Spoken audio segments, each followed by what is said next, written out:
मकर संक्रांति दिन ठारू सूर्यदेव दक्षिण दिगरु यात्रा समाप्त करी उत्तर दिग को बढ़ी था।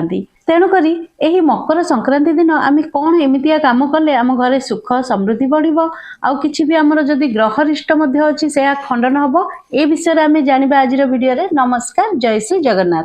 मकर संक्रांति मध्य वर्णना होइछि। भगवान सूर्यदेव निज पुत्र शनिदेव को भेटिबा पई तांको घर को जाआंती, काहेकि ना शनि मकर राशि देवता अटंती। यही कारण मकर संक्रांति कह जाए। यह छड़ा मकर संक्रांति कथा महाभारत में वर्णना होइछि। महाभारत युद्धर महान योद्धा और कौरव सेना सेनापति गंगापुत्र भीष्म को इच्छा मृत्युर वरदान मिलता। तेणु अर्जुन सर बाजिला परे मध्य से मकर संक्रांतिर महत्व जानिथिले। तेणु पितामह भीष्म मकर संक्रांतिर अपेक्षा रे थिले। पितामह भीष्म जानिथिले जे मुक्ति मिले नहीं, आउ थरे पुनर्जन्म मध्य मिले। तेणु महाभारत युद्ध पर जेतेबेले सूर्यदेव उत्तरायण हेले सेतेबेले पितामह भीष्म प्राण त्याग कले। आपण माने तो पौराणिक कथाटी जानिले। आहरी कौन मकर संक्रांति दिन आम कौन केमती पालन कले आमर ग्रहरिष्ट खंडन हम, मनबाछा पूरण हम और स्नेह श्रद्धा बढ़। आसतु जानिबा। आहरी गोटे कथा माता यशोदा पुत्र प्राप्ति यही मकर ओषा करथिले। मकर ओषा किपरि पालन कराहब?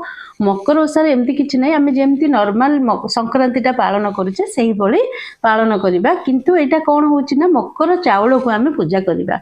ओषा माने कोन? ठाकुरଙ୍କ पाखरे आम मकर चाउल संक्रांति दिन तो पियाज रसुण खिया जाए नहीं, मंदिर को जाउछंती समस्ते भी घरे मध्य भल भाव पूजा करती। आउ गोटे कथा, प्रत्येक संक्रांति दिन आम जदि किछि माने छोटा अंध एमतिया लोक माननकु जदि आम साहाय्य करबा, खाइबा को दबा, निज हाथ रे जदि आम रोषेई करी किछि ना किछि जिंस खाइबा को दबा, ताहाले तार पुण्य फल बहुत अछि।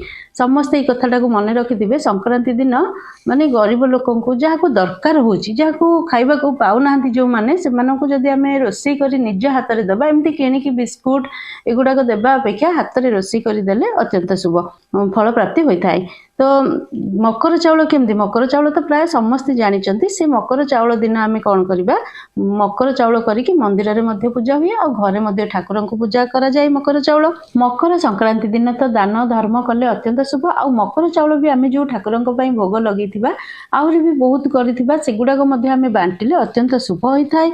मकर चाउल समस्त की काहेकि बंटा जाए? स्नेह श्रद्धा सांग साथीर संपर्क बढ़ाइबा पई बंटा जाए। तेणुकरी मकर चाउल दिन निजे भी ठाकुर को पूजा करेंगे, निजे घरे समस्ते खाइबे, सांग साथी साई पड़िशा समस्त को मध्य बांटिले अत्यंत शुभ होता है।